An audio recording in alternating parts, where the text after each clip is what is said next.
Ser Podcast. Las 8 de hoy por hoy en Ser Podcast. Hola, muy buenos días. Hoy que parece ya una realidad que el conflicto en Oriente Próximo se extiende más allá de Gaza y de los territorios ocupados, con los ataques a los rebeldes hutíes en Yemen de estas últimas horas, me van a permitir que me detenga en una imagen que no quisiera que pasara desapercibida. Ayer, en medio de todo el ruido provocado por el Pleno en el Senado y nuestras cuitas políticas internas, a unos cuantos kilómetros de aquí, en La Haya, se estaba produciendo algo que no es solo un elemento más de toda la guerra. En La Haya, en el Tribunal Internacional de Justicia, un grupo de abogados sudafricanos defendía la denuncia de ese país contra Israel por incitación al genocidio en la guerra de Gaza. No es un tribunal penal, es un tribunal que no condena, pero su decisión, aunque sea solo una opinión, se lo debería poner mucho más difícil a aquellos países como Estados Unidos que en el seno de la ONU vetan cualquier resolución que implique un alto el fuego o que sea contraria a Israel.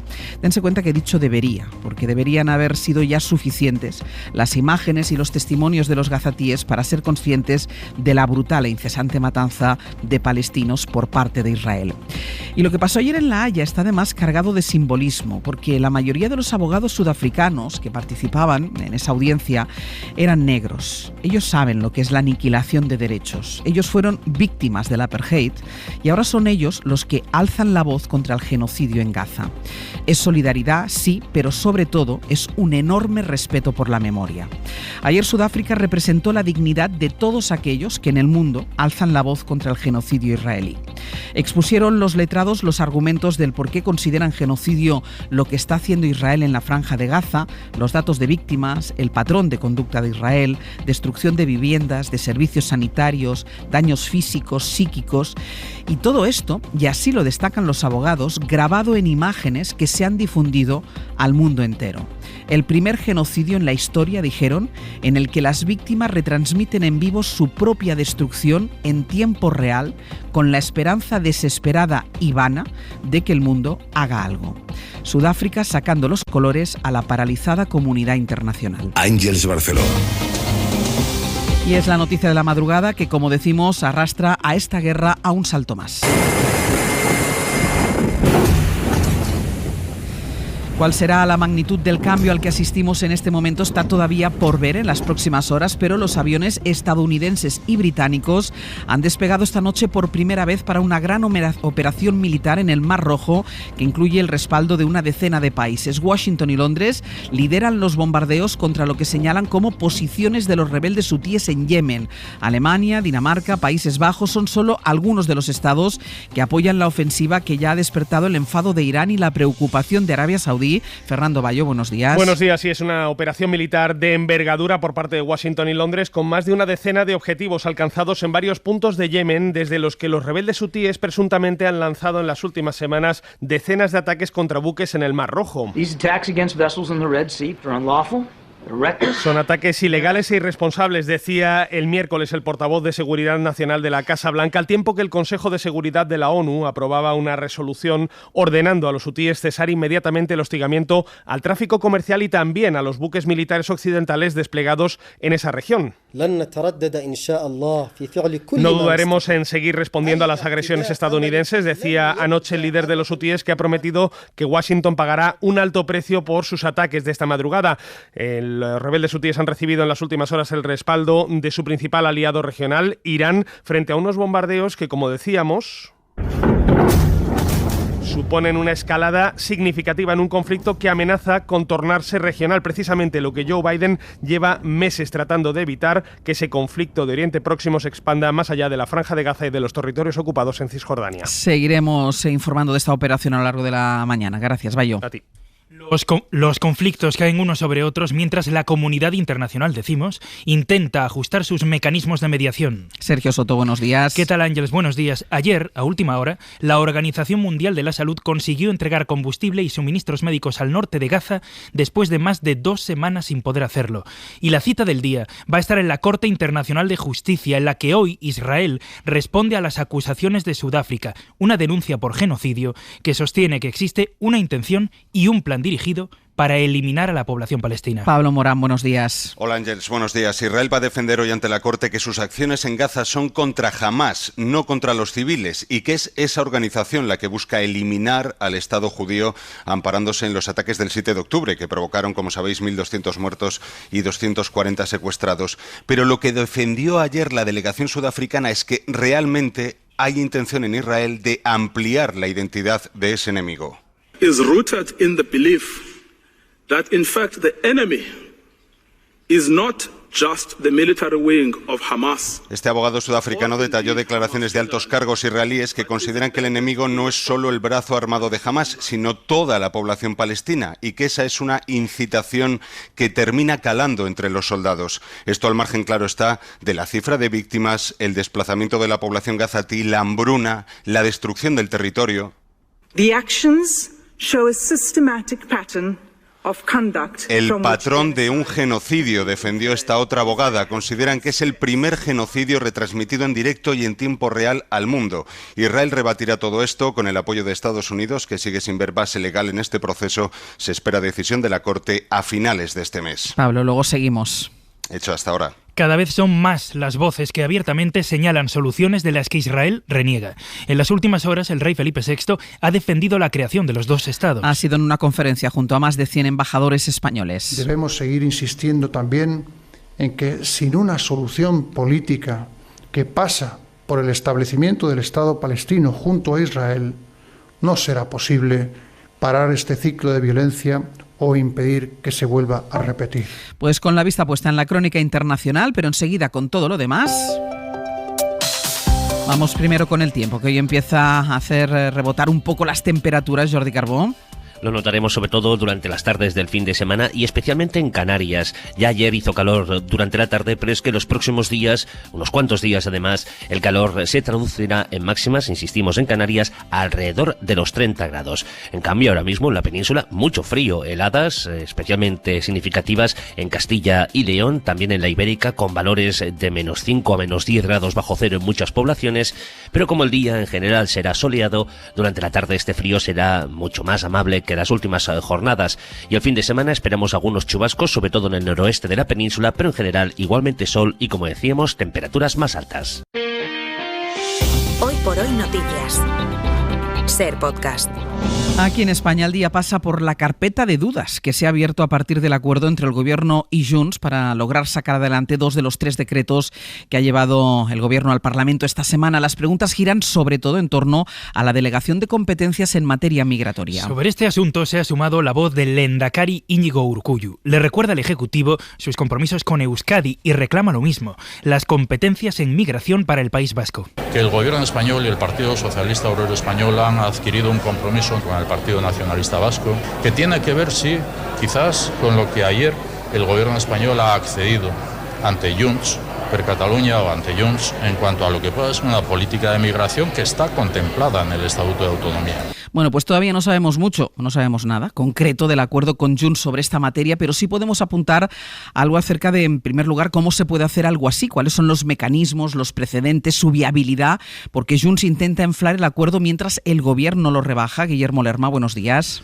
¿Qué tal? Buenos días, Ángels. Los de Jomon equiparan el contenido del acuerdo a los del Majestic del 96. El Ejecutivo aclara que el detalle de todo lo referido a las competencias de inmigración está aún por decidir, y es que la experiencia nos dice que los pactos relacionados con cuestiones competenciales tardan en cumplirse y a veces ni eso. Primero porque lo sellado entre Junts y el PSOE es un compromiso político que ahora hay que desarrollar a través de una ley orgánica que será la que nos dé pistas del alcance de esa delegación de competencias a la Generalitat. En eso ponía el acento la vicepresidenta María Jesús Montero ayer. Y tendremos que verlo paso a paso. Hace solo 12 horas que hemos llegado a este acuerdo y esto hay que desarrollarlo a través de una ley orgánica. Ese texto hay que redactarlo, hacerlo con el consenso suficiente para lograr una mayoría absoluta que lleve a cabo su tramitación en la Cámara. Euskadi es la comunidad que más experiencia en negociaciones de este tipo tiene. El PNV siempre ha priorizado las competencias en sus acuerdos con el PSOE. En los 5 años que lleva Sánchez en el Gobierno, el País Vasco solo ha logrado materializar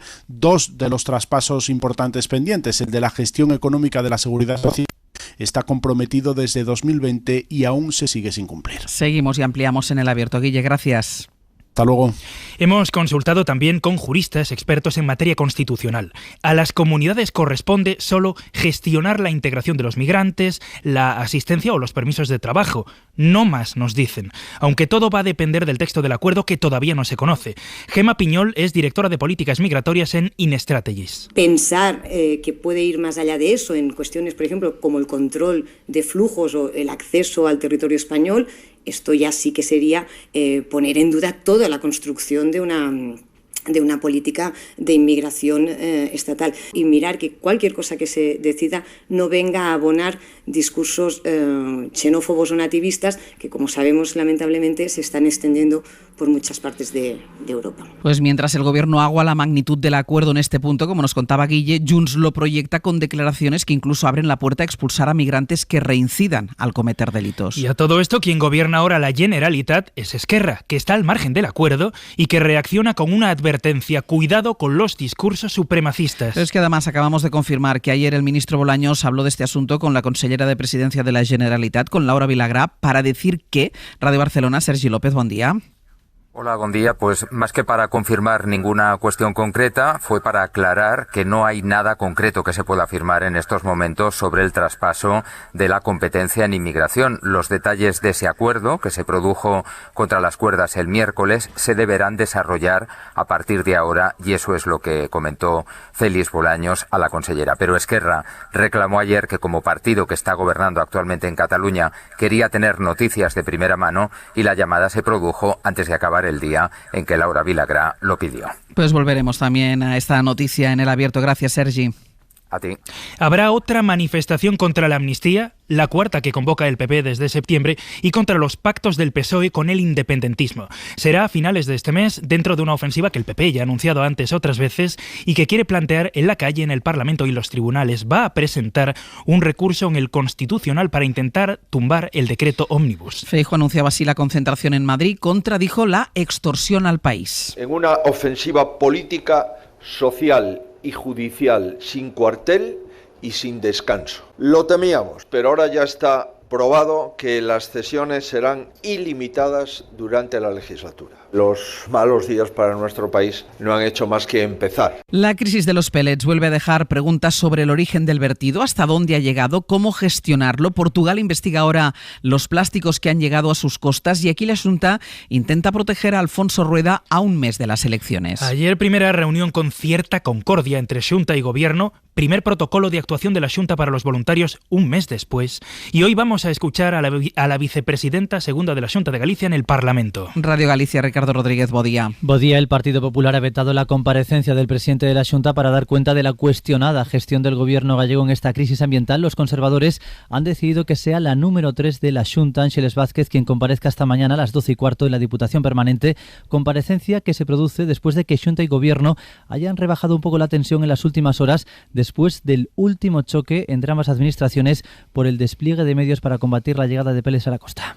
Yo estoy un poco sorprendida a propósito de la petición de la Royal Navy, cosas por el estilo, por parte de la Xunta de Galicia. Casi 3 veces más que pidió en el Prestige. Mentras pasa o tempo, en estes momentos, donde era moito máis fácil buscarlos no mar do que previsiblemente vai ser a fin de semana, pois seguimos perdendo o tempo con excusas. Después de cruzarse reproches como estos, Xunta y Gobierno se han comprometido a última hora de este jueves a coordinar la respuesta de cara a este fin de semana en la que se prevé la llegada de más bolas de plástico a los arenales gallegos. Richie, gracias. Buenos días. Es relevante también la decisión de la Generalitat de Cataluña, que va a ser la primera en declarar zona tensionadas de alquiler y acogerse a la ley de vivienda para regular precios. Lo va a hacer en más de 100 municipios. Están ahora mismo cerrando con el Ministerio el índice de rentas para cada caso y entrará en vigor en febrero. Y las toses y la fiebre no se van, pero al menos dejan de crecer. Se va el pico de contagios de la gripe. La incidencia ha empezado a bajar por primera vez en semanas. Pero habrá que esperar para que se reduzca la presión en los hospitales y centros de salud. Esta mañana, además, les contamos que los virus nos han pillado un poco confiados. Incluso los grupos más vulnerables se han vacunado menos. Las comunidades autónomas no han alcanzado el objetivo del Ministerio y la Organización Mundial de la Salud de vacunar al 75% de los mayores de 65 años. Jaime Pérez es el presidente de la Asociación Española de Vacunología. Vacunaciones en puntos cercanos, en un momento determinado también en horarios de tarde y, si se puede, incluso en horarios festivos. Vacunar sin cita, llamar por teléfono. Y la organización Human Rights Watch, dedicada a monitorizar y denunciar las violaciones de los derechos humanos, advierte del riesgo de ruptura del sistema internacional que tiene que proteger los derechos fundamentales de los ciudadanos de todo el mundo porque los líderes prefieren mirar a otro lado. Información de Nicolás Castellano. El sistema en el que confiamos para proteger los derechos humanos en todo el mundo está en peligro. Es la denuncia principal del informe anual de Human Rights Watch, que señala especialmente lo sucedido en Gaza.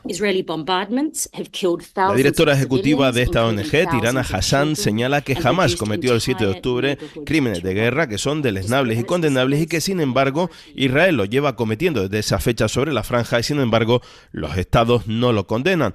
Human Rights Watch ha señalado también especialmente la situación de Ucrania.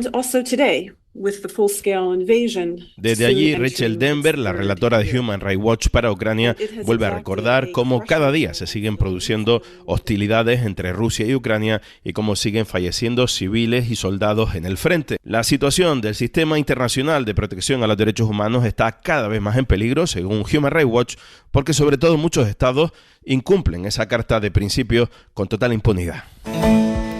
Y como cada viernes hasta ahora, la opinión de la directora del País, la opinión de Pepa Bueno. Pepa, buenos días. Buenos días, Ángels. Buenos días a todos. La primera gran votación de la legislatura le ha dado la razón al presidente del PNV, Antonio Ortúzar, cuando dijo que a este gobierno le iban a hacer falta todos los votos todo el tiempo. La coalición progresista ha podido comprobarlo este miércoles, aprisionada entre Junts y Podemos, dos partidos, uno por la izquierda, otro por la derecha, cuyo mayor incentivo en este momento es marcar la diferencia y cobrarse viejas deudas, uno con Esquerra, el otro con Sumar. Sánchez salvó el grueso de la votación, la subida de las pensiones, la rebaja del IVA de los alimentos, las bonificaciones al transporte y hasta la digitalización de la justicia. Pero con una mayoría tan heterogénea como la que lo invistió presidente, con dos partidos, Junts y Podemos, enfocados en dinámicas internas y necesitando todos los votos todo el tiempo, Sánchez corre el riesgo de que le conviertan cada votación en una subasta que en algún momento sea inasumible. Y en 10 minutos el abierto. Hoy con Mariola Urrea, Gonzalo Velasco y Carlos Navarro Antolín. Para no perderte ningún episodio, síguenos en la aplicación o la web de la SER, Podium Podcast o tu plataforma de audio favorita.